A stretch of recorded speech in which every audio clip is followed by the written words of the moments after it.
It's a question and answer. Yeah, question and answer and more relational conversation. Yes. Kati manya ddi nti ndekeraawo. Tujja. Nyinza okutandika okwogera. Yeah.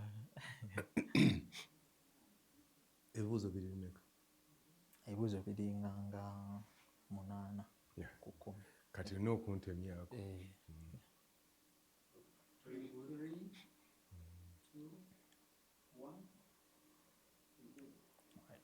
Good afternoon and welcome to yet another edition of the CFCA Connect for Culture Africa podcast this afternoon. My name is Patrick Sentong and today we are discussing visual art in Uganda.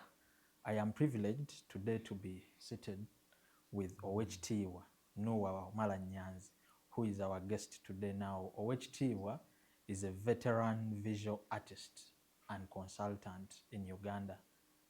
He's been here, seen it, and among the very few people that we can say in the field of visual art has probably done it all. Yeah, Owekitibwa's work, commonly referred to as art that touches the heart. His work has been highly exhibited, and himself as well, he has exhibited both locally here and internationally, and some of his work has also had the privilege of being placed in some of the most important places, if I might say, in the world. The Vatican and the White House. Yeah. You're welcome, Owekitibwa. Thank you very much. And say hello to the viewers. Hello, viewers. Greetings to you. The Lord is good, and all the time He's good. And I thank Him for His grace to allow me to create art and communicate to people the best way I can. All right. Like I've been introduced to Nuwa, Wamala, Nnyanzi. I started practicing art professionally in 1978 when I lived in Kenya. Before that, art was like a hobby. And when I was in school, in primary school, I used to draw cartoons and portraits of important people. The person I drew most and easily was Obote. Because of his hairstyle. It was very easy to do a caricature of Obote, and everybody would understand who it was. That was in primary 3, 4, and primary 5.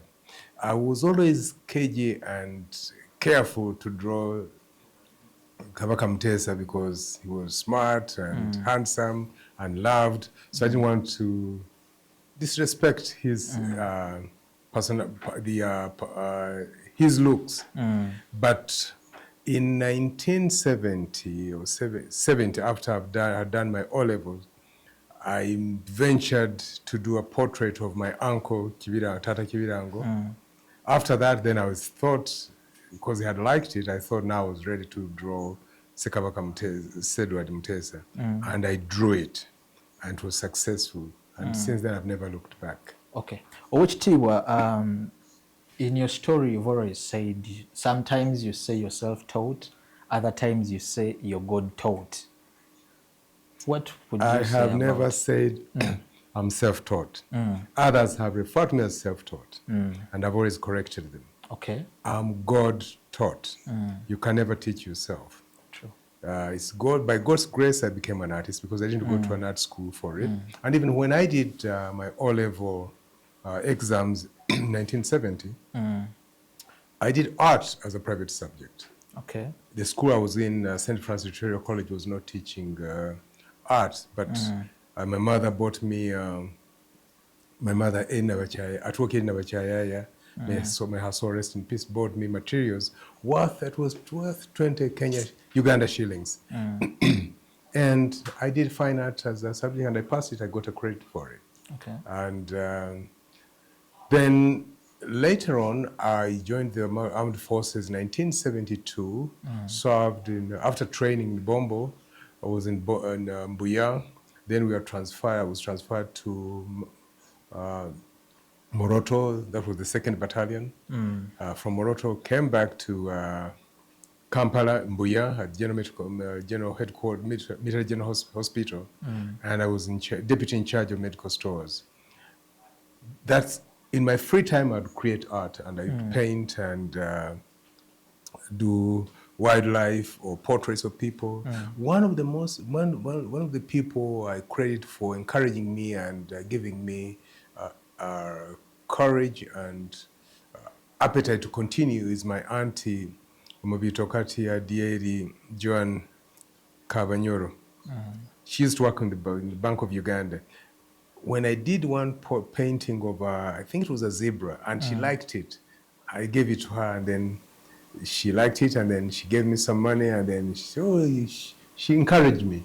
From there, I never looked back. Okay, so at the time, because I know today in this today you're kissing over 40 years in this field.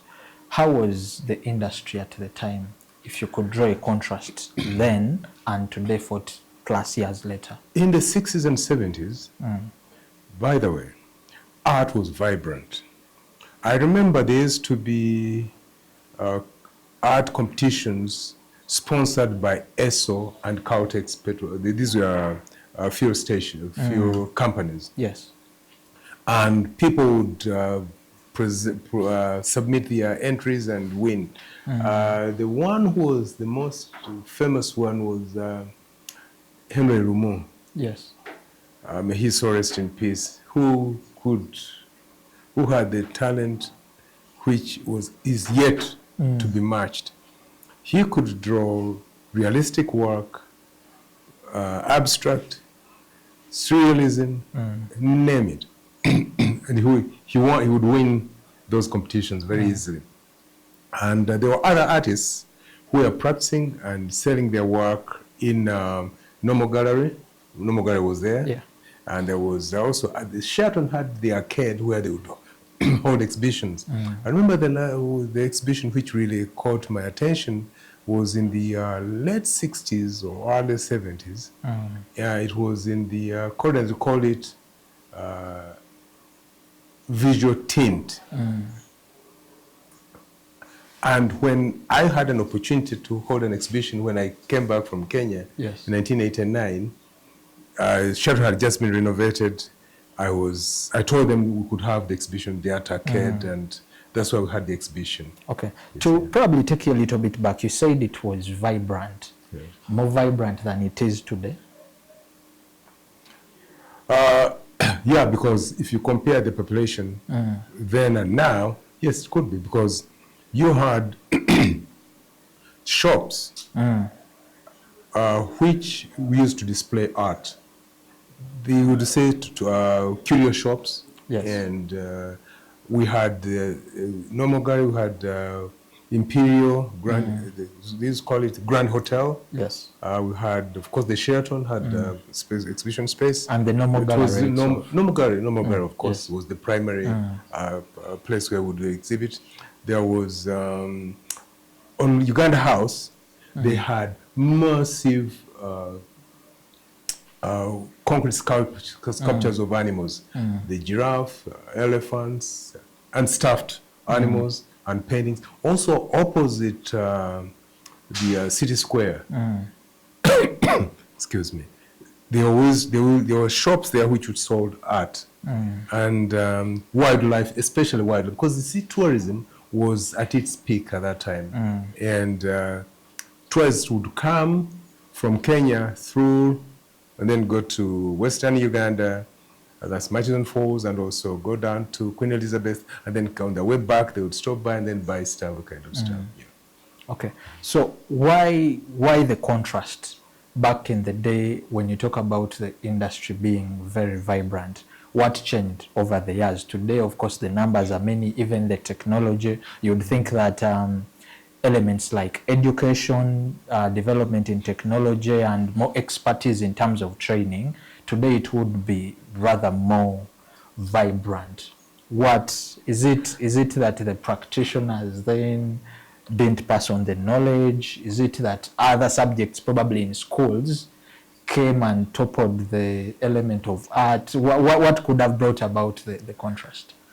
It's, I would say, why I'm the comparison I'm making is because if you look at the population today, Uganda has got probably over 2-3 million people in Kampala Yes. alone. Then it was less than 500,000, probably 200,000, Yes. the population. But see the shops I've told you, Exactly. which had art. But today you have millions of people, then not all streets or shops have got art in them. Exactly. There are no as many art outlets as there were then compared to the population in the 80s. And then another thing is in Uganda's art has been more dominated by informally taught artists. Yes. The formally taught artists have been more interested in teaching and taking up other jobs. Actually, after qualifying, they would go and get jobs. Quest for better opportunities. Yes. So that is one. Two, the market then was dominated by the expatriates. Oh, yes. And they had the disposable income, and also middle-class Ugandans also had disposable income. But unfortunately, they are more interested in Western kind of art, not African art. The difference is today is you have the affluent now embracing African art, also indigenous art. Yes. Then another thing would be after 1972, when the economic war was declared, there was a challenge. The exodus of the expatriate community and the Asians who had to leave left a vacuum, which had to be filled. But remember, there was lack of essential commodities, so people would have to choose between spending on art or essential commodities. So there was that the economic angle of it. Of course, there are those who continue painting and would take their art across the border to Kenya. Because in Kenya, the Ugandan art, especially, but it's were much sought after. Okay. Back in the day, today most of the artists that we have, Owekitibwa, have probably gone to school. Even Makerere now has an entire, I don't know what was the arrangement at the time back in the day. Most of them today go through formal training to become the artists that we see. How was it back in the day? How were people trained? Yeah, the people, you see, there was Kyambogo and there was Makerere. I'm talking about the 60s and 70s. Yes. They were teaching fine art at Makerere, industrial, at commercial art at Kyambogo. But also, Kyambogo was more of teaching teachers. Even Makerere University, after doing your fine art degree, you do the diploma in education. So you end up being teachers. Yes. And then, it's not only in Uganda whereby artists are looked at, artists looked at as a hobby. Very few you'd find who are 100% full-time artists. But we had Ugandan graduates from Makerere University who practiced art and had a lot of influence over the others. We had the likes of Ntiro, Maroba, we had Kalyankolo, Mazinga, we had Lumu, Mutiaba, Waswa, Katongole Waswa, Mugarura Mukibi, Serulio, Eli Keyune, Manyoro, and there was this, now the one who was God taught, informally taught, was Professor Nagenda, who is still alive today. Those are they made a mark, especially Professor Sengendu. No, not Professor Nagende. His work is world famous. Okay. He's the one who did the sculpture you'll find at Nairobi University. And then you had also Pilton Sengendu, who made a mark and on professionalizing and monetizing the practice of art when he renamed Margaret Traore School of Fine Art to Margaret Traore School of Industrial and Fine Art.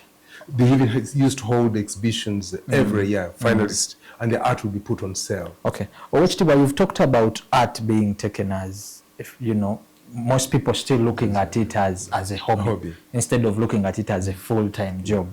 Yourself, you're actually among the few that I know who have, you know, every day I'll see you walking. Like your day job is art, visual art. You have a fully fledged art studio.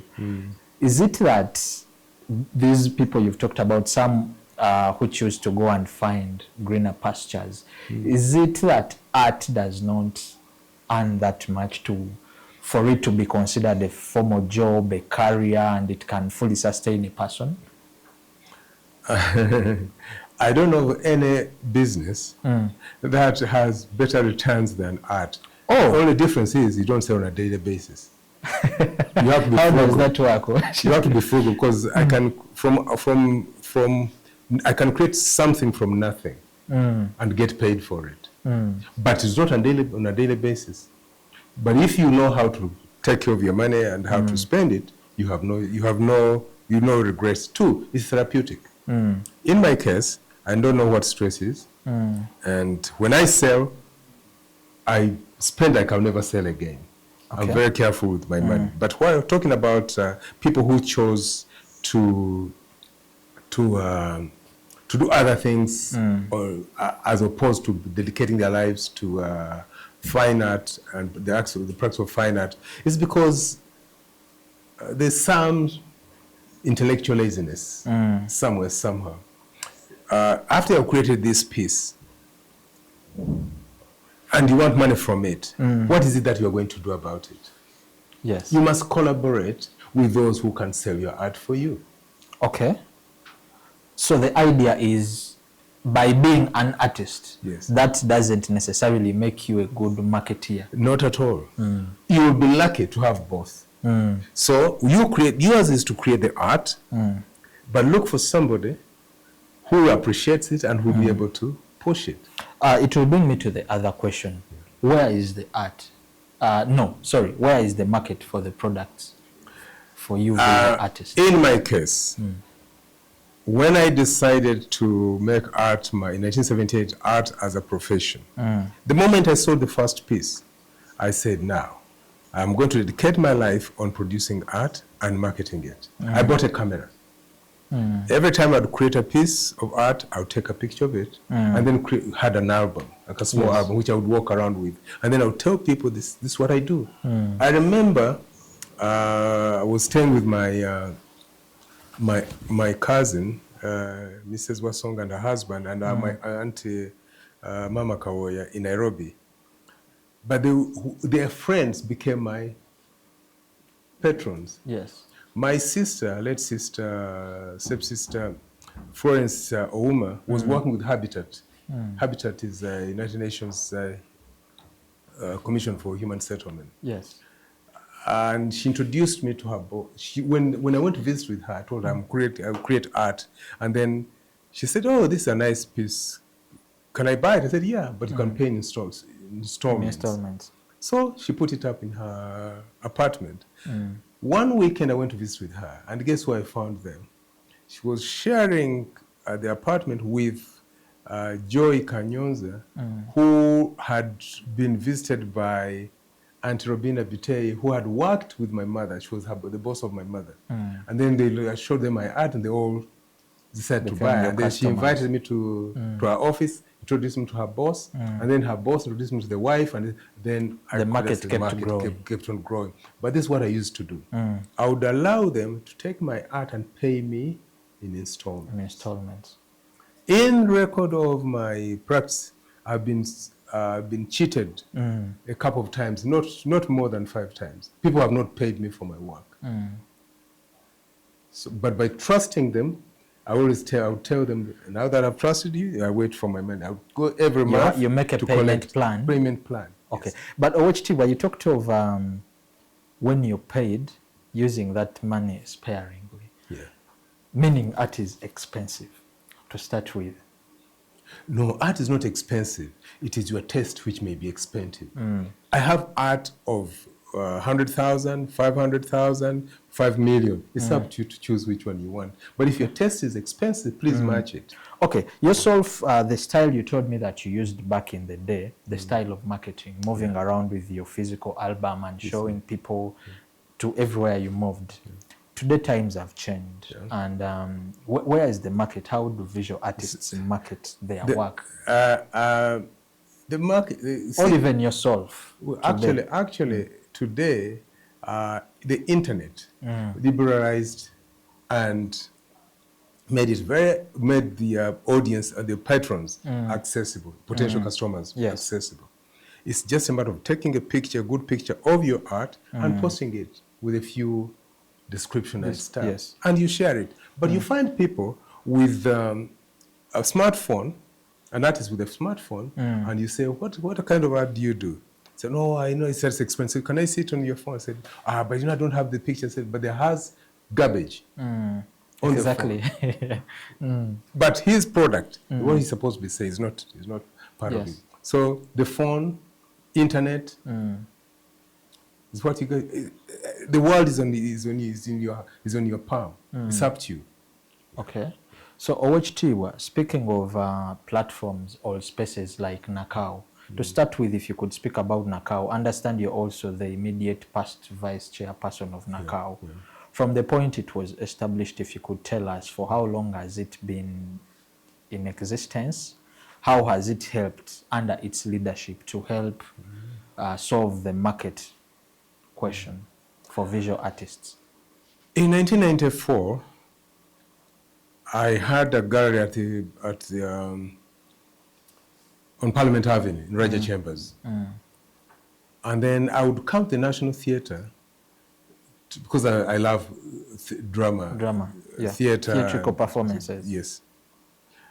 So I met the house manager, that time was Waswa Makanga. And he asked me, we are starting the art and crafts village on the other ground behind the lower ground. ground. So would you be interested? He said, yeah.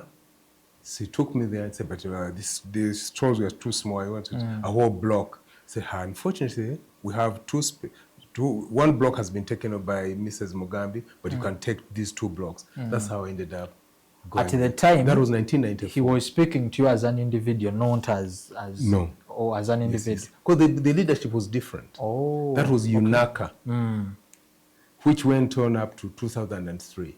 Okay. Then there was change of leadership. That's how I came in. I was a member of the executive then, but that's how I came to be the vice chairperson in 2003. Okay. When there was change in administration and everything. Okay. And ours was to bring together producers and dealers in arts and crafts. So that's how we started. We put up our own structures, but we're paying ground rate. Yes. Ground rate, at that time we started with 9 million every 3 months. Then they raised it to, we started with 4 million. Yes. 4 million, they raised it to 9 million. And then a couple of years later, they raised it to 27 million. A couple of years later, they raised it to 37 million. And as of we speak today? They're threatening to increase it, but yet they never plow back the money. You see, the problem will not be the money we are paying, but the money does not work for us. When they give them the money, they don't plow it back. We have had to do the paving of the walkways and stuff, walkways of using our own money. Yet we have to pay rent on top of that, and URA also wants theirs, KCCA wants theirs. So it's a mess. You see, with Uganda, where the art practice in Uganda is a miracle. Success is a miracle. Elsewhere, you get support. You get endowment. There's an endowment fund for the promotion of the arts, promotion of for the research, development, and promotion of the arts. Here, you don't get it. They collect money from you, and they don't reinvest in you. Okay. But yet we keep on growing. But then they are not even embarrassed to ask, what is it that the creative arts contributes to the coffers? Of course we do. We educate people. The ladies there who own shops and the gentlemen have educated their children who have gone ahead and become very useful. Okay. I would like to mention the late General Eddie Tumwine, whose idea of starting it was his idea of starting the Arts and Crafts Village when he was chairperson, of the UNCC Board of Trustees. Yes. You talked about the development, the construction of the walkways of the Crafts Village. Was it an endowment fund was it a grant by one of the embassies, or it was money that was collected by the members? See, the ambassador of Turkey Yes. offered a percentage. Okay. It helped us kickstart. We would never have started. Without his urging, Yes. we would probably never have Understand his involvement in that. Did it was it the Naccau team? Was it joint effort between Naccau and, because I'm looking at the problem of probably reinvestment or support from a structural an institution like UNCC or government, if I'm to say, because you say as Naccau they pay some money, ground rent, to the UNCC. The discussion, was UNCC not involved in the discussion with the embassy to kickstart that? The irony of it is this was UNCC who brought the ambassador to tour the place, and that's how it piqued interest. Yes, it was all mad. Said, "Oh, this is a beautiful place, but look at the walkway. We can help you work with it." But the budget was big. Okay. The embassy could not foot it alone. Okay. So that's why he said that he made a donation and went ahead and collected amongst ourselves. Okay. I totally understand. So it was from that engagement that he picked the interest. You can the nice concrete you see today it looks beautiful. It is because of the ambassador of Turkey. If he had not challenged us, we kept on appealing to our landlord to do that, because that is their job. Yes. By the way, in 2007, during the Chogam, they had promised to do that. Like with most government promises, never came to naught. Okay. Yeah. Okay, Owekitibwa, to take you back to the previous question, Naccau was an institution or body that is taking the crafts people and arts people at the crafts village. How has it supported, or what are some of the things that it is putting in place to help, one, find the market for the products that are being created, but then also to help solve or raise some of the challenges, general challenges artists face? It could be in terms of funding, capacity building, and so much more. What the most important thing was to bring together the producers and dealers in art and crafts. And since we started, other arts and crafts villages have mushroomed around the country. True. Based on that model, they actually most of them think for it to be an arts crafts village, you must have those arches and stuff. The style. Okay. Yeah, we are proud That's of impressive. That, yeah. Yes. And then we bring many people whom we do not support directly benefit from us. They come and sell their merchandise here. Yes. And when government has their visitors, this is a place to bring them to show off Uganda's rich cultural heritage. Yes. We have had the King of Zulu coming there. We have had President Jimmy Carter came, Ron Brown, the Secretary of Commerce. And then we have seen young children who were toddlers who have taken over from their parents, running the place. Okay. We also host learners from different schools and colleges and researchers to come and get to do their research and gain knowledge in our arts and crafts and the material culture. When it comes to funding, we have not been very successful in that line because government does not show interest in the creative industry. It does not encourage development partners to invest in it. I remember there's a time I was talking to the director of USAID. At that time, my friend Don Liberry. I told her, why don't you get involved in we wanted her to support us. He said, but your government has not shown any interest. So it's up the government to tell the development partner, I said, I'd like you to invest here. Or if government started, they would come running. Once you don't do that, if you leave it to them, they're not supposed to promote our culture. They're supposed to promote their culture to us.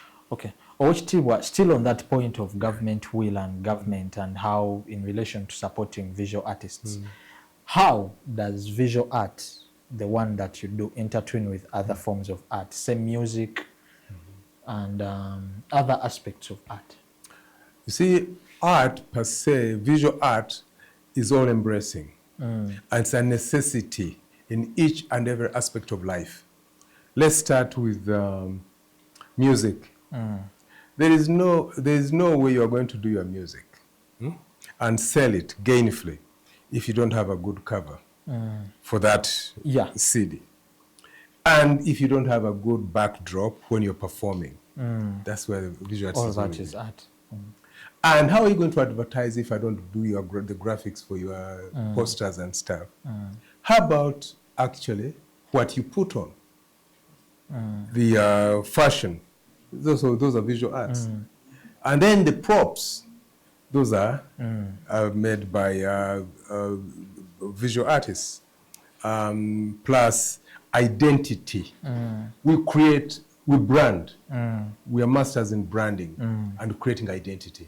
Actually, when you look at other forms of art, talk about music, one of the challenges that musicians have faced is every day that passes, they keep saying we have failed to find that identity as Ugandan artists. And I think visual art is one of those aspects that have the Ugandanness in them. Something I would really applaud the visual artists about. Owekitibwa, today, art and politics, in a way, are one. The two married each other. And I want to pick from you. Today, we see very many artists. You've heard of the Gulu stories, artists moving into direct elective politics. Music comes off like it's leading the way. It's the flag bearer of art.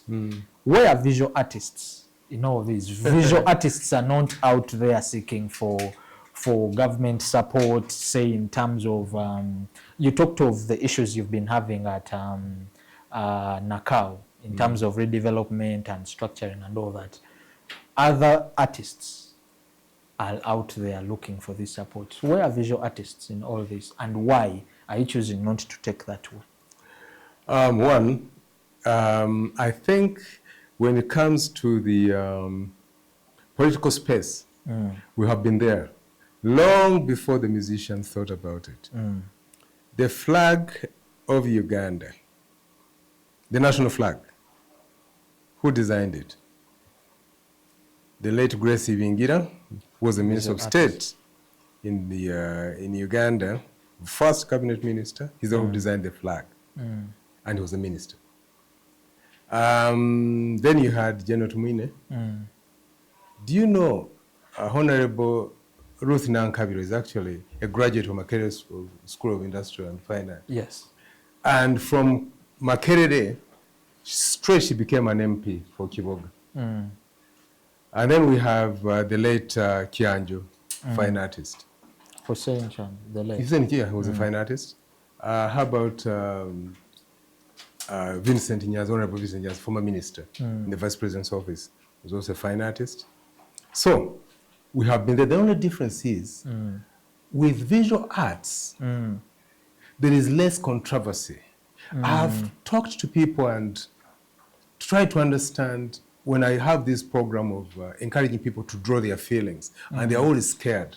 They say, no, I cannot draw, I don't have the technique, I don't have the, I'm not an artist. And then I ask them, don't you sing? Yeah, I do. Are you a singer? No, you know. Are you a musician? No.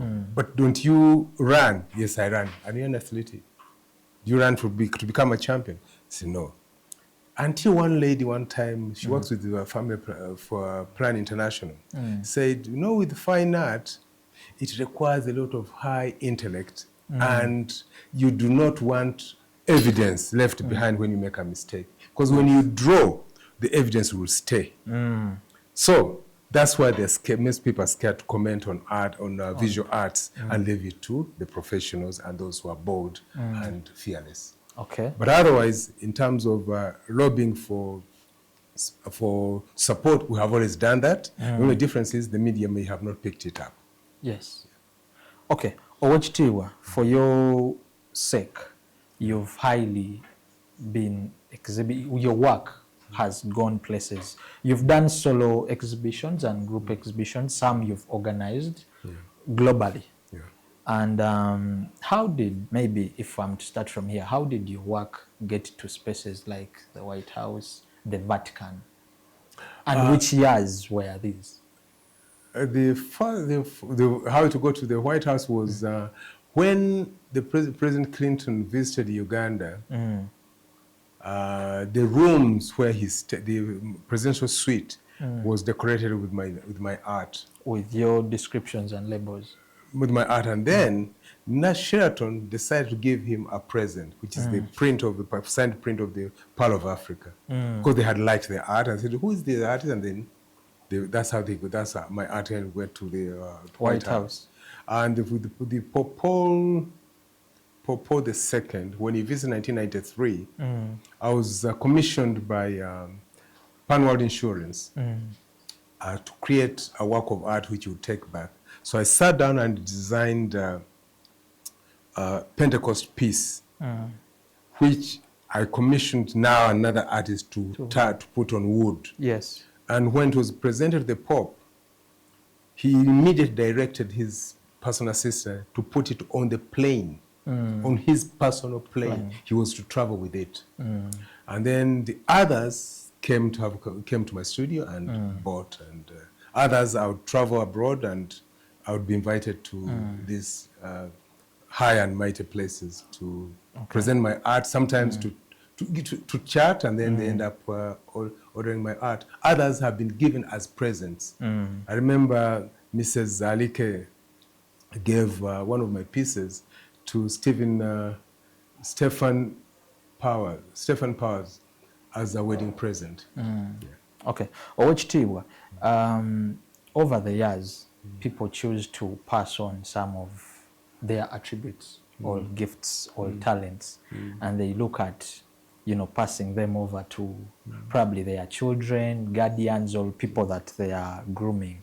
Yourself, are there some people that have directly benefited from your kind of artistry and probably have already blossomed as well? Are there some you're training, or even from within your children or people you look after? My place is open to anybody, to everybody. Ironically, the people who have openly confessed or testified are not my close relatives. Yes. Not that I've denied my close relatives, they're just not interested. Yes. But right now I have a young man who was brought to me just the other day by my brother, whom I'm helping and do portraits. He's good already, but I'm sharpening him. Many have gone through my hands, but I would leave that to them to testify. Yes. Yes. Owekitibwa, you're also highly learned. Understand you got a master's in this thing called art. Why did you, because most people at that level, more so your generation, a person who would choose to go get higher qualifications in a particular field, most of them would end up in academia, in other positions that would best place them for that are directly proportional to their qualifications. You went, got that, kept a visual artist, and what took me there? It was my art. So why go and abandon my art? You don't date. You are dating this young, beautiful girl, and then when you get money and you go and marry somebody else. It's an interesting one. Sense. But did you ever think of probably venturing into something like academia? I serve as a consultant. I'm open. They come interview me. People have done their PhDs based on my art. Okay. That's my role. But I'm not going to abandon my art and go lecture. I could be a visiting professor here and there, but not full time. Okay. Because my life, I'd have dedicated it to producing art. Now I'm also writing about it. Okay. Owekitibwa, is there a time you understand you're also 70 now? 72. Yes. Is there a time you hope to ever fully retire and go home and, When you see me in that box, I'll have retired. But before in the coffin, yes, I'll have retired. Okay. But I intend to produce art, talk about art, do art as long as I can breathe and I'm able to. Yes. Because I'm not taking anybody's space. Okay. Thank you so much, Owekitibwa. We shall keep it there today, and I encourage you to pass on the message to other visual artists. We would love to tell their stories. The idea is we see very many of the works that visual artists do, but we never get to know the stories behind the portraits we see. So that is a discussion and a conversation we want to keep going with the visual artists. Okay, the person I would have loved you to interview, unfortunately, is indisposed. If you can travel to Kitukutwe, his name is Lukenge. He's one of the few living second-generation visual artists Uganda has. It would be very good to have his story when he's still living. Okay, Owekitibwa, your last remarks to one, the visual artists, two, the leadership of the arts and culture in this country. I would like, first of all, to congratulate my colleagues for making it into the new year. And I'd like to encourage you to continue creating art. Research, create, sell, promote. Research, create, sell, and promote. Love art because it loves us. Let's Ugandanize art. Domesticate the knowledge you get from elsewhere. Let's create images that bring out the Ugandanness that we are. And may people enjoy what we create and continue to support us. And I would like the government to recognize our contribution by buying our art. We don't want free money. Buy our art products. And when it comes to Naccau, I would like to encourage the leadership to continue urging the government to drop the 400 million shillings they're demanding for us to pay, yet we are closed down during lockdown. We can't afford to pay that. It was government which closed us down, so they should just write it off for God and my country. Thank you so much, Owekitibwa. It's been a pleasure. Thank you very much for hosting me.